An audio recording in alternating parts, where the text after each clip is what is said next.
ఎప్పుడు ఒక్కటే జీవితం బాగుండాలంటే ఒకటే లెక్క.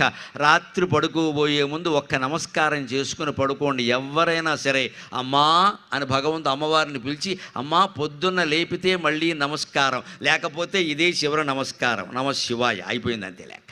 నీకు ఏ రోగము రాదు. నేను అలాగే పడుకుంటాను.